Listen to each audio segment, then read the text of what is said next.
कितना एलसीएम हो गया 60, कितना हो गया इससे 3x plus 2x 5x upon 60 x upon 12। तो उसकी क्या होगी एवरेज स्पीड, तो आप सीधा फॉर्मूला लगा दीजिए। एवरेज स्पीड क्या होती है total distance upon total time.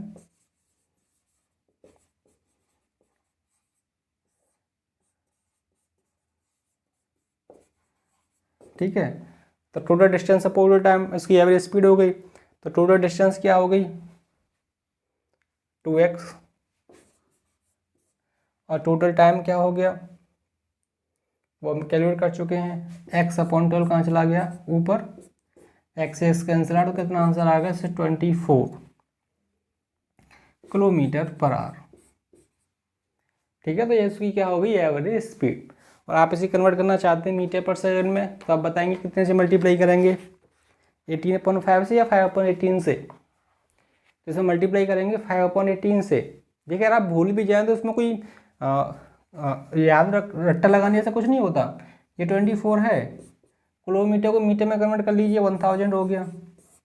Hours को सेकंड में कन्वर्ट कर लीजिए तो जो 1 आवर होते हैं उसमें कितनी सेकंड होती हैं 3600 सेकंड्स होती हैं। इसे कैंसिल आउट कर लीजिए तो कितना आ गया 24, दिस इज 5/18 आ गया, कोई फर्क नहीं पड़ता। कितना हो गया ये 3, ये 6 से 4 टाइम्स, 6 से 3 टाइम्स, कितना हो गया सर 20/3, 6.67 मीटर पर सेकंड। ये उसकी एवरेज स्पीड आ गई। ठीक है, पहले आप इसका स्क्रीनशॉट ले लीजिए।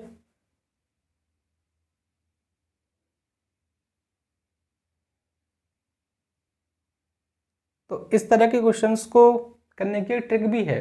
ठीक है, ट्रिक क्या है,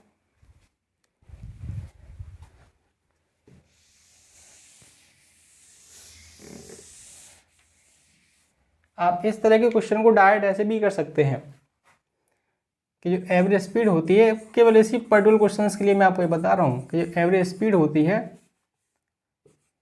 क्या होती है, इसके लिए ट्रिक होती है जैसे 2xy upon x plus Y. यहाँ पर मैं सिंबल चेंज कर देता हूँ, जैसे 2u dash upon u plus you dash. ये वेलोसिटी होती है ना, आप कुछ इस तरह से लिख दीजिए तो आपके पास सेम रिजल्ट आ जाएगा। जैसे 2 दिस इज 20 जाने की वेलोसिटी, 30 यानी कि वेलोसिटी, दिस इज 20 प्लस 30, कितना हो गया ऊपर, this is 0 0 12, this is 50, this is 120/5, this is 24 kilometre per hour. ठीक है, तो आप देख सकते हैं सेम रिजल्ट आ गया आपका।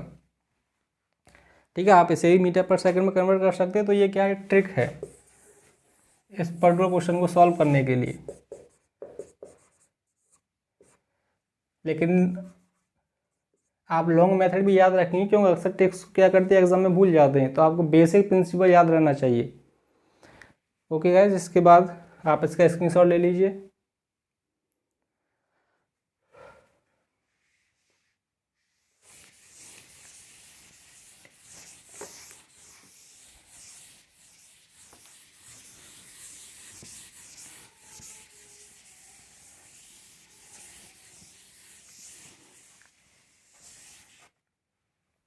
नेक्स्ट देखिए क्वेश्चन नंबर 4।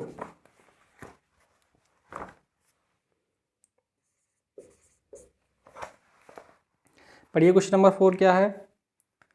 एक मोटर बोट है, ठीक है, ये बोट होती है जो पानी में चलती हैं, शायद वही है। एक मोटर बोट है, वो starting from rest on a lake accelerated in straight line at a constant rate of 3 metre per second square for 8 second. तो एक लेक है, उस लेक में वो क्या करती है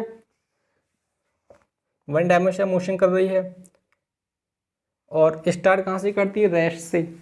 मैंने आपसे कहा था कि जब भी कोई बॉडी रेस्ट से स्टार्ट करती है तो उसकी जो इनिशियल वेलोसिटी हमेशा कितनी आती है, तो उसकी इनिशियल वेलोसिटी हमेशा आती है 0।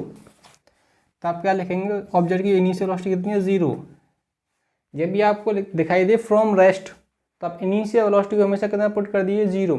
या कोई चीज़ ऊपर से छोड़ी जा रही है, अगर आप किसी चीज़ को ऊपर से छोड़ते हैं तो क्या आपको उसको कुछ वेलोसिटी देने की जरूरत है, बिल्कुल भी नहीं है, बिल्कुल भी नहीं, वो अपने आप नीचे चली जाएगी। तो इस पर्टिकुलर सिचुएशन में भी इनिशियल वेलोसिटी हमेशा कितनी होती है, 0। यू 0 है। एक्सीलरेशन कितना दिया हुआ है, यूनिफॉर्म एक्सीलरेशन है 3 metre per second square, time 8 second. उसने पूछा बताइए वो कितनी डिस्टेंस ट्रेवल कर लेगी। तो यूनिफॉर्म एक्सीलरेशन के लिए मैंने आपसे कहा था हम इक्वेशन ऑफ मोशन अप्लाई कर सकते हैं। अब कौन सी इक्वेशन ऑफ मोशन अप्लाई करेंगे ये जरूरी है। हमारे पास 3 इक्वेशन ऑफ मोशन होती हैं, कौन कौन सी, v equal to U plus A T, S equal to U T plus half A T square, और v square equal to U square plus 2s। अब आप आराम से सोचिए कौन सी अप्रोप्रिएट है। हमें पहले तो डिस्टेंस चाहिए, तो पहली वाली की तो बात करेंगे ही नहीं आप या तो इसकी बात करेंगे या इसकी बात करेंगे, ठीक है। दूसरा टाइम भी है, तो आप इसकी भी बात नहीं करेंगे क्योंकि उसमें तो टाइम है ही नहीं। तो कौन सी इक्वेशन लगाएंगे आप, सीधा सेकंड वाली, ठीक है। क्या लिखेंगे, from second equation of motion.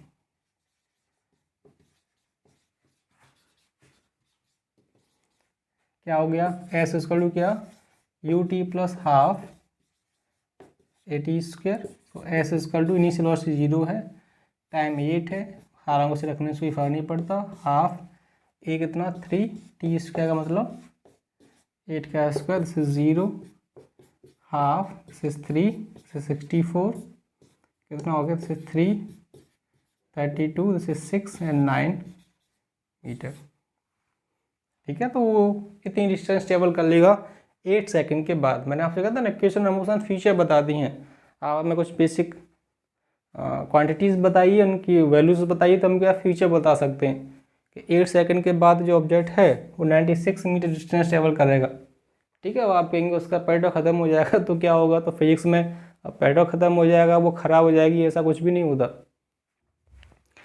Okay, next question देखिए, पढ़िए क्वेश्चन को ध्यान से, आप इसका स्क्रीनशॉट ले लीजिए।